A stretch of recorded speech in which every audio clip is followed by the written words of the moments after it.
haddii aad ku riyooto daaqado albaabadooda ay furfuran yihiin ama marti guriga kuu soo galaysa ama dad madax ah ama boqorro ah aad salaamayso ama aad la fariisanayso riyooyinkaas maxay tilmaamayaan haddaba kuwaas iyo kuwa kale oo ka sii badan waxa ay tilmaamayaan kula wadaagi doona ilaa 7 riyo aan kuu sheegi doono 7daas riyo mid kamid ah haddii aad ku riyooto riyadaas waxay tilmaamaysaa in aad maqli doonto akhbaar aad u wanaagsan oo aad jeceshahay oo aad ku raali noqoto ama aad arki doonto arin aad u jeceshahay ama aad ugu farxi doonto inaad isha saari doonto tilmaamaysa waa riyooyin mubashiraad ah weeyaan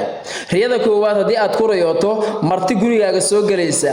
riyada labaad haddii aad ku riyooto warqad fariin ku qoran tahay lagu dhiibayo riyada saddexaad haddii aad ku riyooto adigoo taleefan ku hadlaya riyada afaraad haddii aad ku riyooto daaqadaha guriga oo albaabadooda furan yihiin haddii aad ku riyooto riyada shanaad haddii aad ku riyooto adigoo salaamaya ama la fariisanaya dad madax ah ama boqorro ah riyada lixaad haddii aad ku riyooto adigoo samada fiirinaya macal xidigaheed adigoo fiirinaya haddii aad ku riyooto riyada toddobaad haddii aad ku riyooto qof meyd oo dhintay oo aadan aqoonin oo hadiyad kuu keenaya haddii aad ku riyooto 7daas riyo aan kuu sheegay mid kamid ah haddii aad ku riyooto riyadaas waxay tilmaamaysaa wax aad jeceshahay oo aad ugu farxayso inaad arki doonto ama akhbaar wanaagsan oo adiga aad u jeceshahay inaad maqli doonto mar dhow insha Allah taala la wadaag asxaabtaada